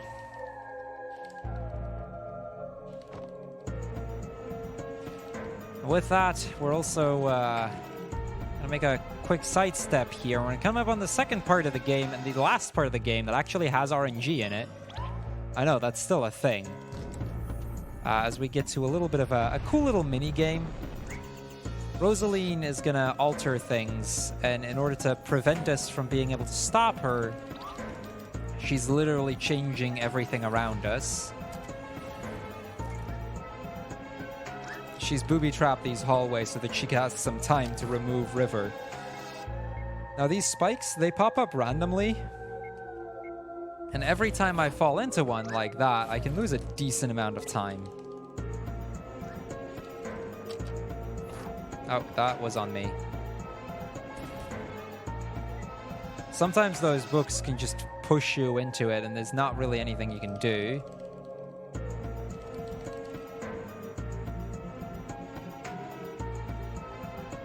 Rosaline also tells that Watts can't pull the plug because the memories would stay this distorted. So there isn't much they can do because we are still very much in the memories of Johnny. And well, she's made some zombie Avas. They're zombie Vaz. But we've got plans, so we're gonna fight back.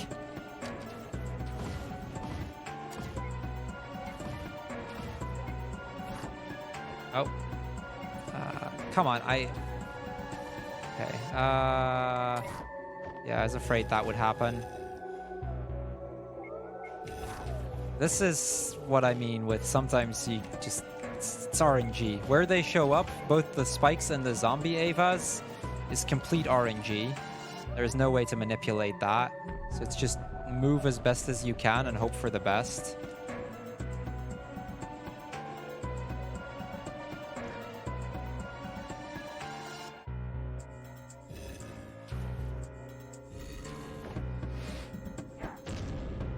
Okay, so with that, we're basically at the end of this.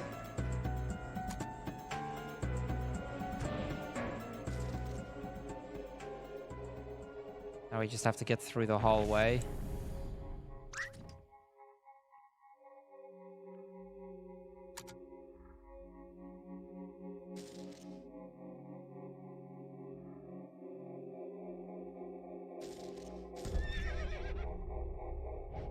All the memories just overlapping here.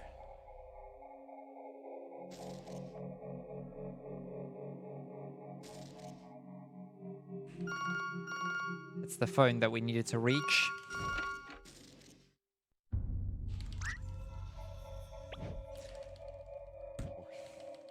It's Ava, of course. And, well, it's already done.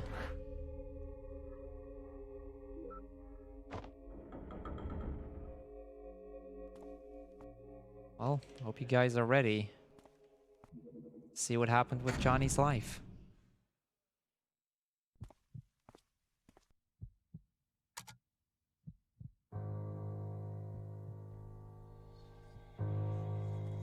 River being moved away from where she was. She's not removed. She's just merely misplaced. She still exists. That's one thing they can't do. They can't have people stop from existing, basically.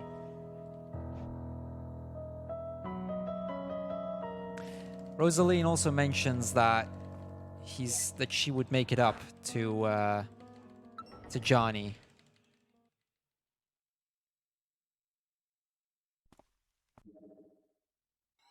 Should do something to make it right. Well, and with that, the time comes. Johnny is gonna ask River out, but River isn't there.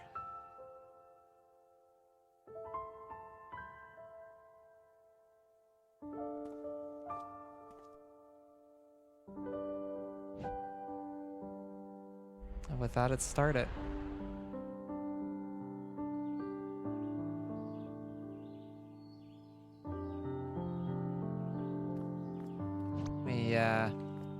See Nicholas, Joey, because, you know, she would make it up.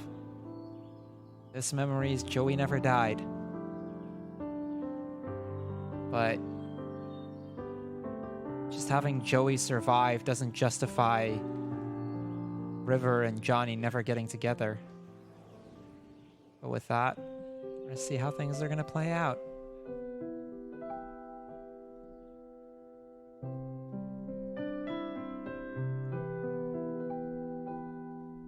So yeah, the two of them at the cinema.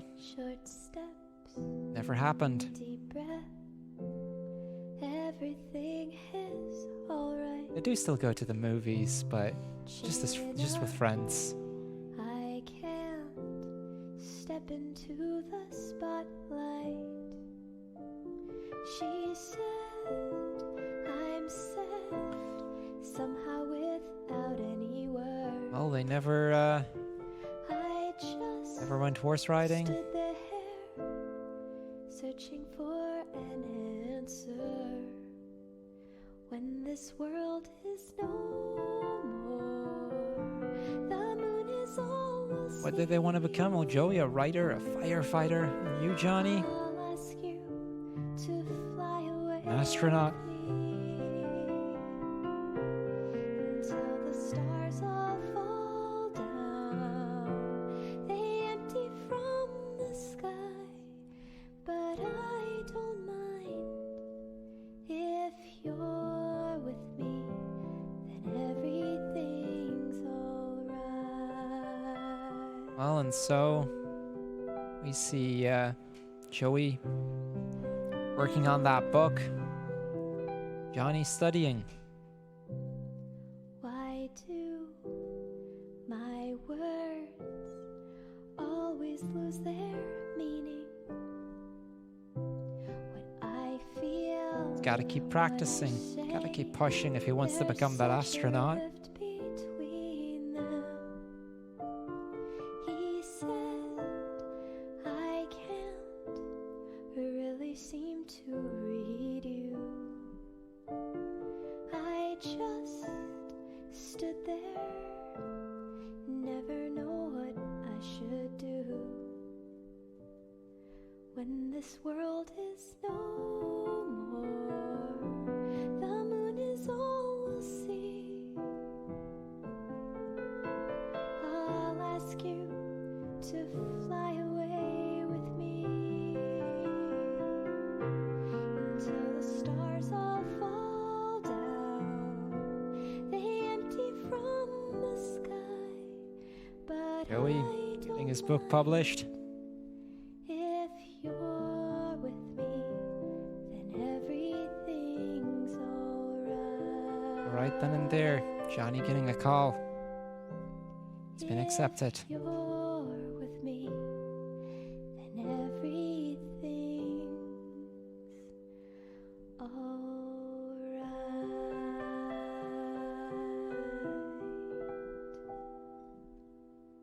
So we get to play one last scene as we get to NASA.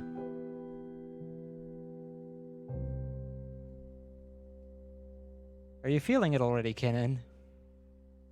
Yeah, a little bit. I've warned you for this. God.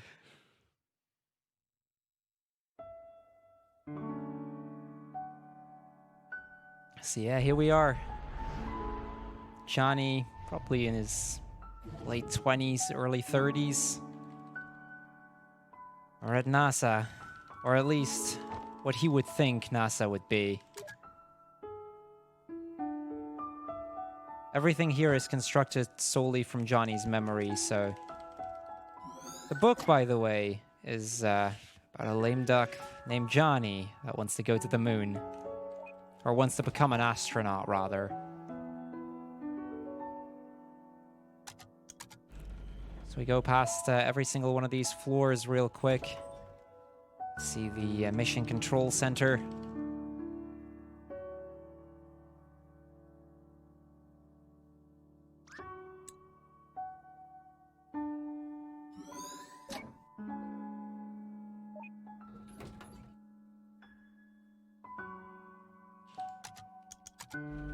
Onto the third floor, where we see this thing. If he gets lucky, he might one day grow to hate it. One more, and with that, I'm gonna really quickly mention, because I do believe the costume in Bid War is gonna be cut off at the start of the next run, so if you want to get your donations in, now is probably a good time, because you're gonna not have a lot of chances left. Also, we get to the space shuttle. You know what the best part is? The top and the bottom. It's a shame if you couldn't see those. Here we go. It's time to trigger the last bit of the game. Now, time is going to be after the credits, as there is a couple of text boxes just after the credits that still count within. Anyway, we get to the break room.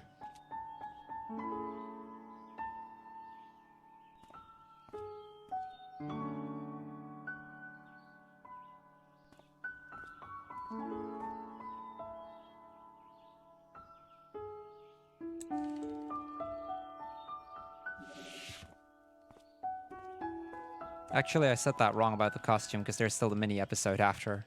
Anyway, Johnny gets to meet one of his new colleagues in the break room here.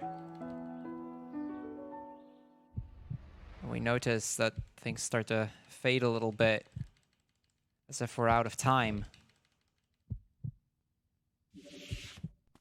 And just before the end, another recruit.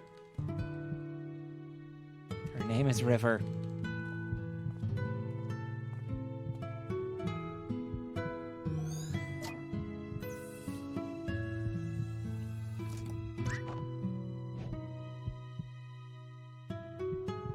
As we said, she was never deleted. She's misplaced.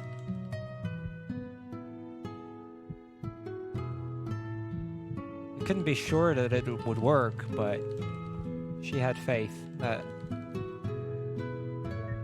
it'd hold out.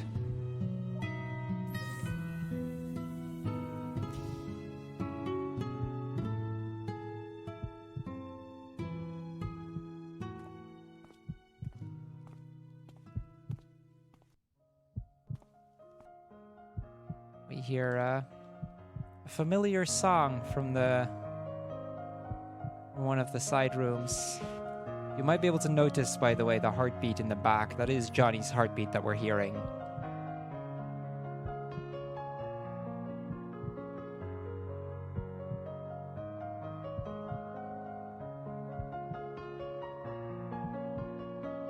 Wrote it himself. One of them says that it's kind of repetitive. It's called To the Moon. Whoever likes the name.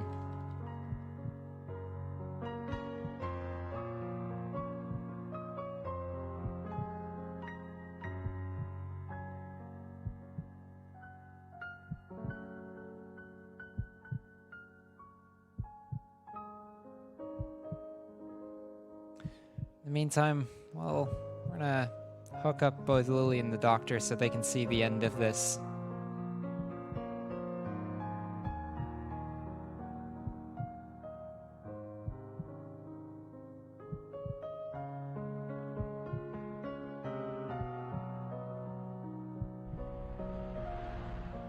Some more time passes.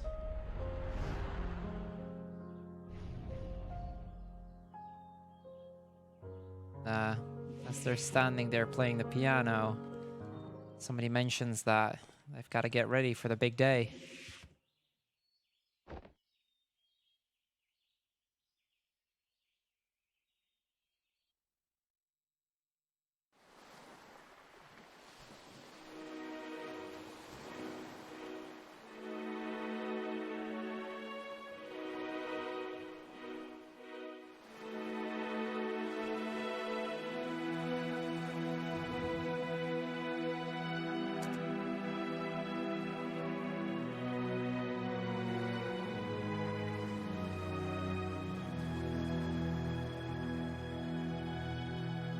There's really only guys over here that I need to talk to.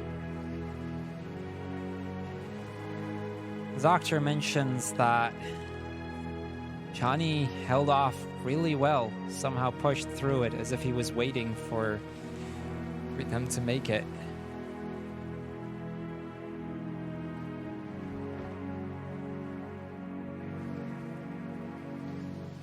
Oh, this is it.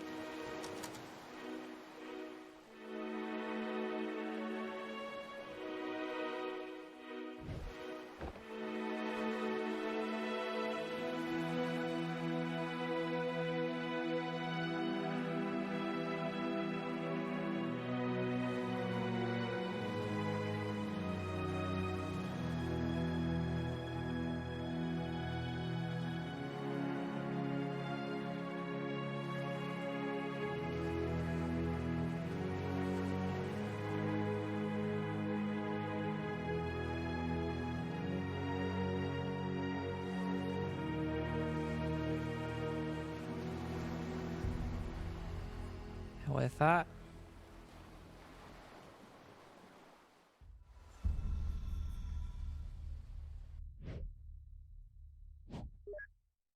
well, here we go. This one day, I'm going to befriend one of them.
where times change.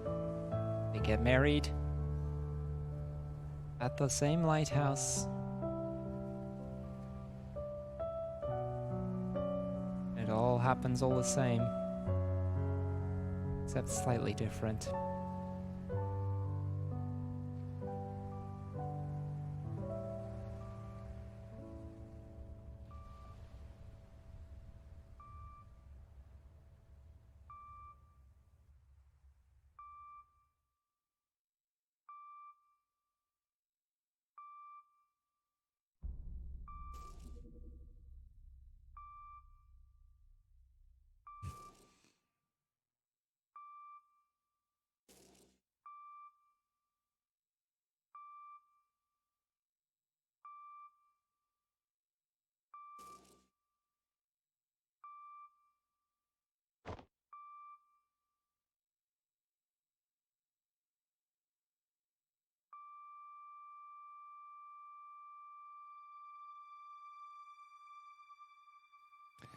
And so Johnny passes away, with the memory of holding River's hand in the space shuttle.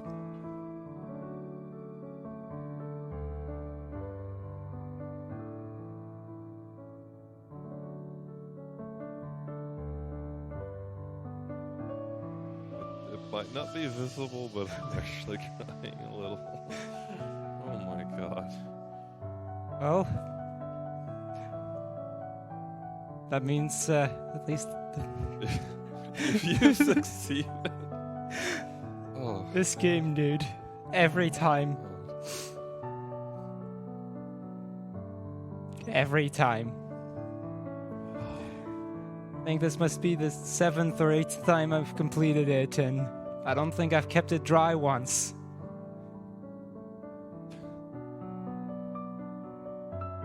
So yeah, I guess as we're going through the credits, strongly recommend everybody to play this.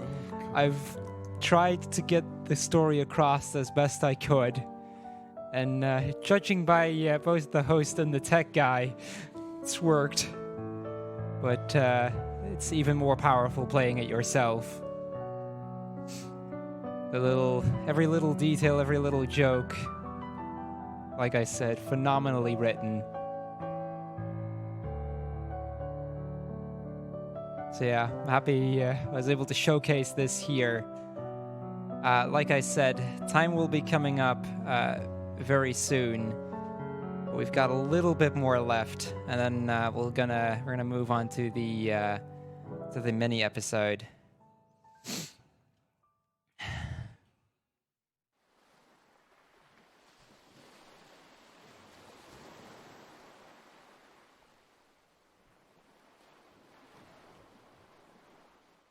Because we get to see one more scene. Johnny buried next to River.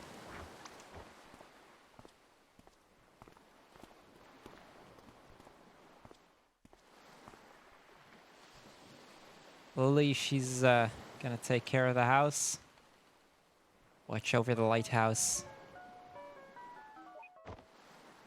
Rosaline gets called. You patient. So we move on. Get ready on time.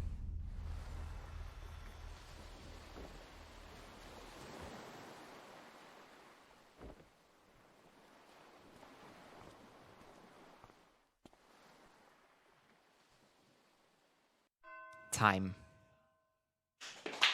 Wait, is that a PB? I don't think it is. That's really close to a PB, actually. Hold on, I'm gonna check this real quick. I don't think it is. I'm pretty sure it's off by like 30 seconds or something. Yeah, that's 20 seconds off PB with a minute and a half lost to missing lighthouse skip. Had I not missed that, this would have been really close to world record, actually. But yeah, that is To the Moon, an 8% full game. Sorry, I need a second after that game. I always do. In the meantime, Box, can you give me Mini-Sode 1 as category and a 15-minute estimate? Because we're going to do the DLC episode. Not as powerful, but still really good. I can tell you that much. I'm not sure if I can handle another one of these kinds of right. Yeah, there'll be quite a bit less crying in this one. I'll promise you that. Okay, mini-sode one. Yeah, that's correct. That'll do. Okay, I'll start it up real quick. So, after to the moon. Oh, hold on. I should probably have done this right. Give me a second here. I'm going to restart it, actually, because we basically... Time starts as we fade in. I forgot to mention that. Yeah, I'm sorry. Okay, so as the world fades in, that's when the timer starts. So, I'll explain the rest once that's happened. Start. So yeah, so after To the Moon got released in 2011, a couple years later in 2014 and 2015, if I'm not mistaken, or 13 or 14, I'm not sure, they made 2 Christmas mini episodes that that you get for free if you have the game. Playing at the Sigmund Corporation, which is the corporation that both Watts and Rosaline work at. And we see Watts, well, prepare a little scheme.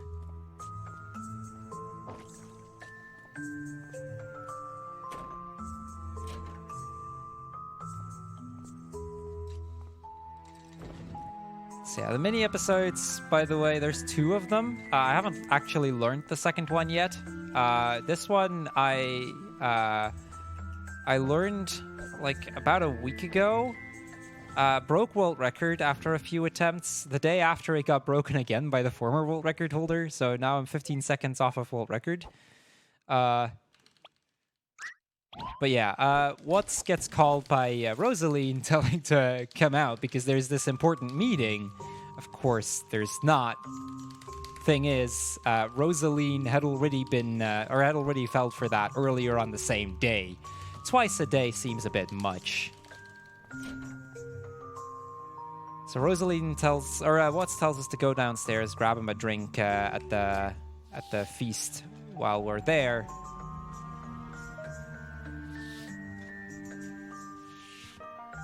Because, you know, there's this this company party going on.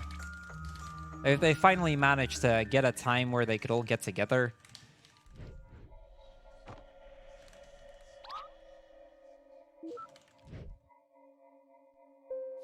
We see one of our colleagues walk out, Roxanne Winters.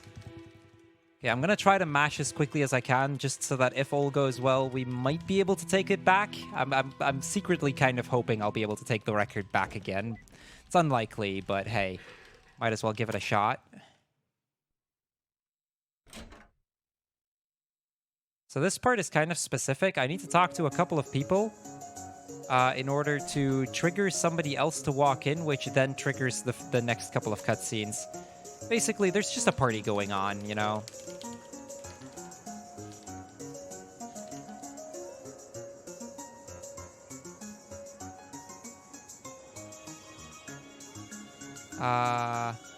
Oops.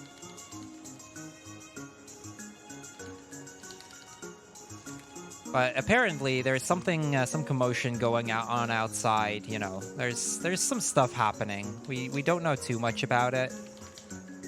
Not yet, at least. I'm gonna talk to her.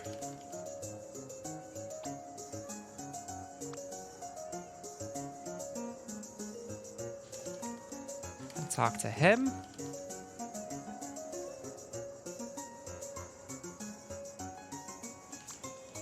Talk to her again.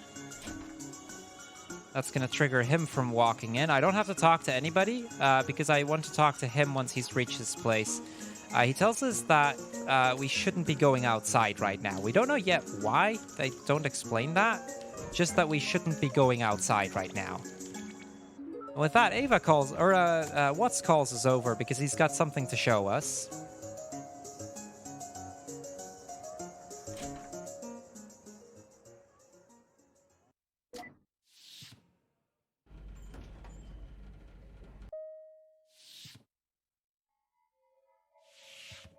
So we go over to Watts' office, see what's going on here.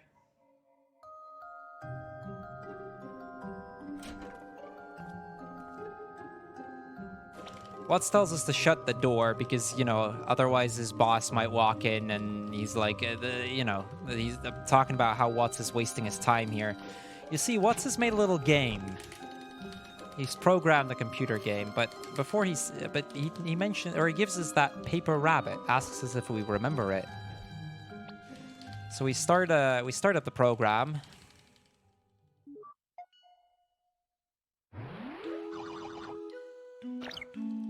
To the Moon, a game by Neil Watts.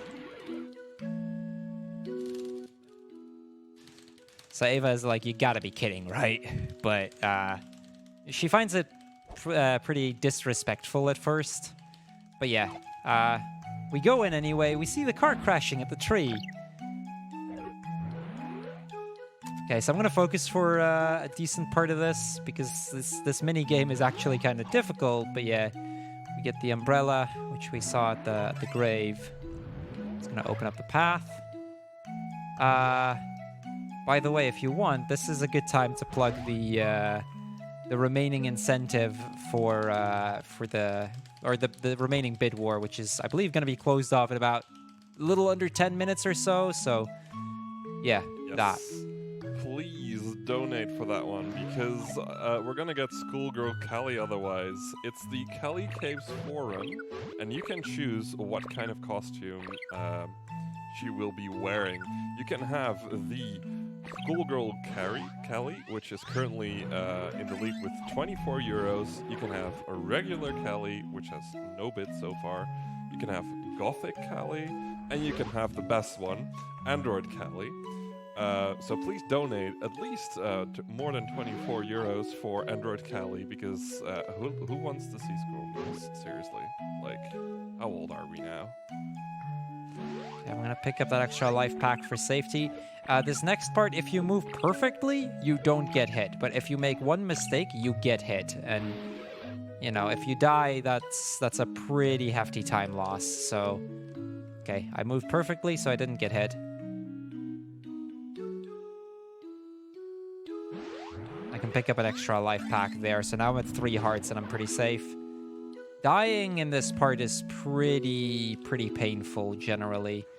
And here and there, you generally want to try to do some damage boosting to speed things up a bit. I need to pick that up. I'll grab the life pack just to be safe.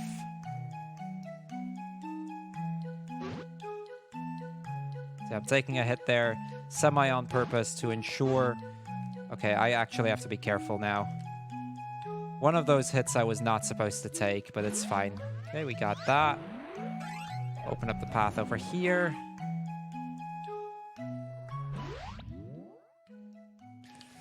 In the meantime, our boss has walked in, talking about how Neil has been wasting his time, how he's slacking off.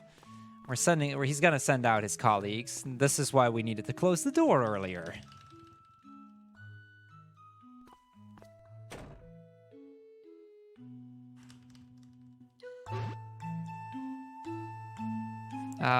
Okay, this is kind of bad. This is really bad. I'm too low on health to be able to damage boost through any of them, and that's really bad, actually. Okay, we lost some time on that. I'm taking that life pack. Try my best not to get hit so that I can use the damage boost in the next part, of course. I can still grab that. Okay, we're fine. This has not been a very good minigame for me, but hey, it's okay. We see a game of whack-a-mole. Johnny is totally the best at it.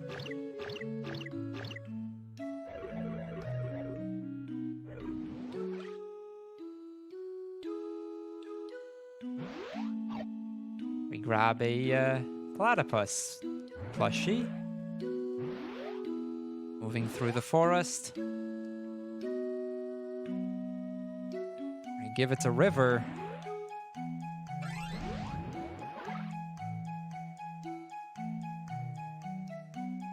Okay, nah, I don't think it's this PB pace anymore. Slightly behind, but that's okay. I hadn't prepared this too well, so I was just hoping to make the best of it and see what happens. Because at this part, we're gonna get surrounded by 4 zombie Vaz. Yeah, my PB finish, it's about the same time as my PB, actually. I think my PB splits it at 9:23. That was a 9:22, so it's about the same. I need to say 15 seconds, by the way, over world record if I want to record this, so that's not happening. But hey. Anyway, Watts decides to walk back, and, well, Ava is gone by this point.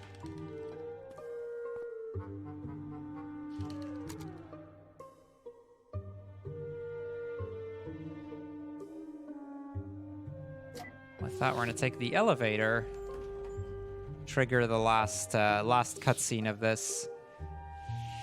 Oh, actually, hold on. I'm saying that wrong. First, I need to walk in here, talk to Winters, Roxanne,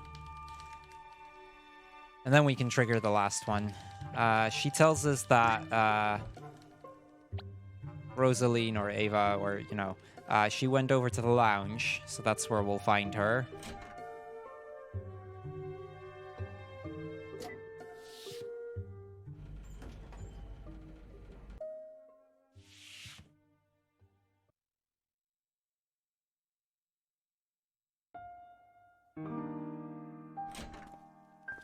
So we trigger the last cutscene. Time will be a little bit after it fades. I'll call it out when it happens, but basically after this cutscene ends, be ready for it.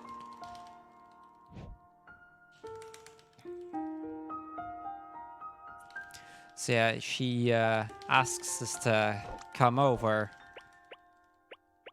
She seems a little... Watts feels like she's about to trick her, but she's really not. As we stare out, she mentions it's a record show up. These gatherings are getting bigger every time.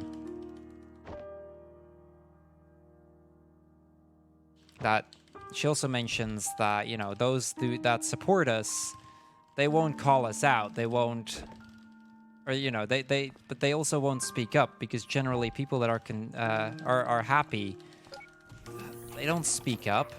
They're content, it's good. It's only those that aren't that will voice it. So Watts reminds her back of the time with Lily and with River and Johnny. Also, he mentions the game and he improvises a bit, about that end with the zombie Vaz, and that at the end of it, it was all going to be a happy ending, and all the zombie Vaz would start cheering. Of course, Ava can't can't do that part right now. But yeah, so we get another client.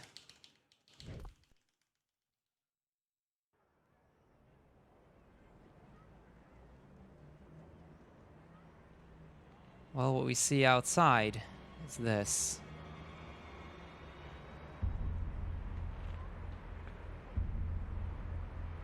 Their company not quite too well received. Get ready. Time. That's 9 seconds off PB. That's pretty good. So yeah, that was the first of the mini episodes. A bit of a darker ending than the first one for sure. But I hope it gave a little bit of insight in what's going on, at least. I hope you guys all enjoyed To the Moon.